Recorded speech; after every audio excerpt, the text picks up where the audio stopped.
What is going on, everybody? David here from Bluckers Videos and Toys, and today we are going to be taking a look at the brand new Jurassic World Dino Trackers Danger Pack Nothosaurus and Elaphrosaurus. So this is the second part of the reviews of these particular of this particular series, should I say, or wave, and however you want to call it. So, yeah. So let's go ahead and get right into it.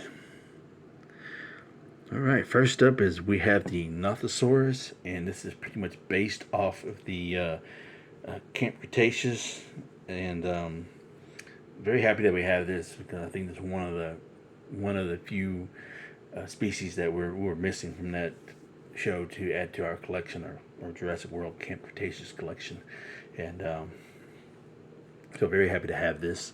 So let's go ahead and take this thing out of its packaging. And there we go. Really do like how this thing looks, because it looks exactly like it does on the series, and just very happy the way it turned out. It looks like it just jumped right off your screen. So as you can tell, let's go ahead and move this out the way, and as you can tell, this is pretty much the Danger Pack style packaging, and the only thing that's different is that it's got the blue side right there representing the ocean, and it's got the ocean card back here in the middle, where it's got a little bit of the yellowish oranges right there and up here on top, and then the light and dark blue contrast here at the bottom to represent the ocean. And here is our Nothosaurus. So now this thing is pretty much an oceanic creature, or sub-oceanic creature, however you want to put it. So it does have traits and similarities to what a modern day seal has. So it's very cool. Really like how they did the coloration of this. Like I said, this looks exactly like the one in Camp Cretaceous, like it just jumped out of the screen, as far as the coloration goes. So I really do like how they did this, and this is pretty much two separate pieces, as you could tell. It looks like it's two separate pieces, and they just put it together, and yeah, so the detail of this thing is very cool. Tail's a little bit on the short side, but it is what it is. So that being said, do you like how this figure is a little weighty too? Not as weighty as the Baby Brack, but this has some heft to it, and you can tell that it's got some dark coloration here, that's a little bit different here. So as far as the wave details, you can tell that this part right here at the top part is molded out into a separate piece, and then here at the bottom is a separate piece too. You can tell just by the way the cut is right there. They just put it together and sealed it up pretty good. It's not as noticeable here on the sides right here, but you could tell it was separated, so clever, like how they did that. It's not like they had to really do a whole lot to it, so it just makes for a better figure. And this is literally a plain Jane figure, just one solid color here on the top, and then here at the bottom. I love the fact that they was able to make it look like it blended in all the way down here, It's as far as the head sculpt goes. Go ahead and clear that out. So very nice right there, and it's a little darker here on top compared to on the neck, So the eye placement here is pretty good, and then as far as the eye placement here, let's go ahead and let's try to. Looks a little ugly. Can't even see anything, huh? So let's try to brighten that up a little bit. There we go. But yeah, so the eye placement looks really good on this thing, as far as here too as well. So not too bad, So like I said, as far as the definition goes, you can tell at the belly, it's a little fat right there, and then a little bit of definition in the arms, not as overly muscular as other species have been, but you can tell that it does have a little flap to it here on the neck as well. So, like the definition that they gave on the neck, So, as far as the excuse me, articulation goes, the tail, you can always here, and then a little bit forward, but a lot backwards here on both. So can't really do a whole well on this one. This side you can, it's backwards, and then the legs, front legs are forwards and backwards, and then the neck is on a hinge, so it's going to go down all the way and then up right there, and then the jaw opens very wide, and you can tell all the little details here. So I like how they did the teeth here on this thing too as well. So, and it flushes out really well like that. So let's see. Now let's see if we can't get this to focus a little bit and brighten it up some. Now the Nothosaurus is part of the Jurassic period, and that's the period that it was lived in, and so we're going to do some comparisons from some of the species that it lived alongside with during that period. And we have the Tanstriophis. So very cool. They both got short tails. So yeah, so Tanstriophis was one of them, one of the creatures that it lived in the same time frame. So very cool. Good comparison to that. And then another one that it lived along in the same time frame is the Postosuchus. So very cool. Really do like that a lot. And when it's compared to a human, it's pretty much in scale for the most part, so it's not too bad. It's probably about right. Might be a little smaller, might be a little bit bigger, who knows.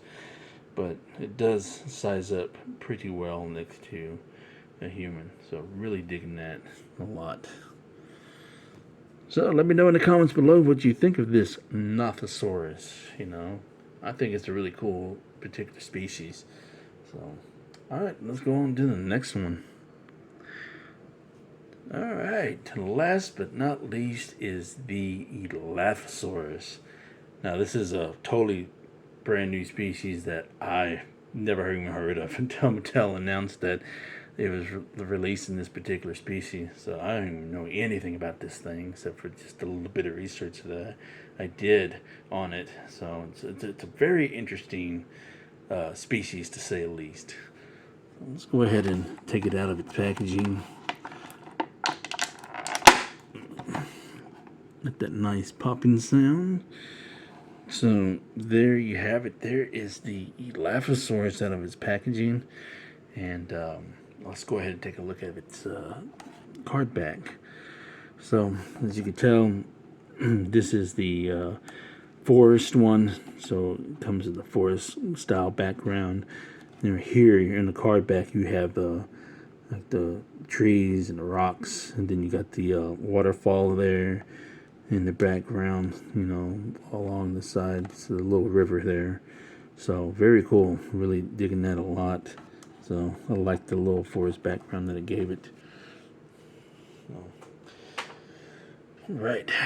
So here is the Elaphrosaurus, and I must say this is a medium-sized dinosaur, and I think as of this recording, I don't know about now, but as far as what I've read and did a little research on, this thing was a incomplete skeleton when it was found, and it did live in the late period part of the Jurassic period, and so there's not a whole lot to go on. So they found most of it, but they didn't find the skull. So when they did the rendering, it was, they used a part of the head of what they call it, the Lemursaurus or Limosaurus. Can't really remember what they called it, but they were just trying to piece it together what it may or may not look like. So in all honesty, they don't know if it was an actual carnivore or herbivore, so they couldn't really tell. So that's up in the air too, as far as I'm concerned, as far as I know. So, but I guess here they made it into a carnivore. So, but then again, they did kind of classify it more as a part of a member of the Ceratosaurs. So it's like supposedly related to the Ceratosaurs. So technically that is a carnivore. So yeah, there's that. So anyways, so as far as this figure goes, I do like the fact that they gave it an elongated tail. So that's a good thing. You know, even though it's more on the thin side, but at least they gave this and the Osteoraptor a long tail. So, and then as far as I do like the way that they made this. So this is molded in this colored plastic right here. It doesn't like the Osteoraptor. It doesn't have a whole lot of paint to it. But for what they did, I think it looks really great. You know, it's more of a realistic vibe to it. But was it this color? Who knows? But it does have the yellow mustard stripe right here that goes all the way down here on the neck, and it stops right there. And then the same thing on this side, right there. And then the head and the jawline here, it's a separate piece. And you can tell that it really isn't an eye there. I mean, there is, but it's got like a white speck there from what I can tell. So same thing on this side too, so you can barely make out the eye. And then it's got a little bit of white patterning here along the eye and the head region right there on the nose, snout, not head but the snout. So that's very cool. And they gave it a little feathering or quills here on the top of its head, and then the little gobbler here on the neck. So as far as the body goes as a whole, the detailing is pretty good. You know, here on the hind legs, you got all the osteoderms here, all along here, all the way down here, and you got the bird-like feet here, and then you got the muscle definition here, that long deep cut there, and then alongside the calf muscle, not as deep as they gave the Osteoraptor, but it's pretty deep. And then as far as the back goes, here is the got a little bit of spikes or quills here alongside it there, along the tail. So, and then they gave it pretty muscular arms, you know, long arms and claws right there. So, and then here the deep cut here on the rib cage here, and then you got some deep cuts right here on the stomach region there. That's pretty deep right there. Look how deep that is. And then here in the neck, you got the little flab here. And then, like I said, you got the little gobbler there. So, but then here, in the jawline, you got the teeth. There, looks a little crooked, you know, a little off-centered. So, you can kind of flush it out right there. So, that's how you want to do it. So, but yeah, it's a nice looking mold and sculpt. You know, I really do like this a lot. So it's a new species, so I'm happy with it. And so as far as the articulation goes, you got the rotation of the tail, and you got the forwards and backwards here on the hind legs, and then you have the forwards and backwards on the limbs here, And then the neck is on a ball and hinge, so it looks all the way up right there. You can have it looking all the way down right there. It doesn't go all the way down like the Osteoraptor does, because you know you get the little hindrance right there, and then the rotation in the neck there, and then the jaw itself opens all the way up. Doesn't open as wide as some of the other ones, but it opens up pretty far. So that's very cool in itself. All right, so let's get on with some comparisons.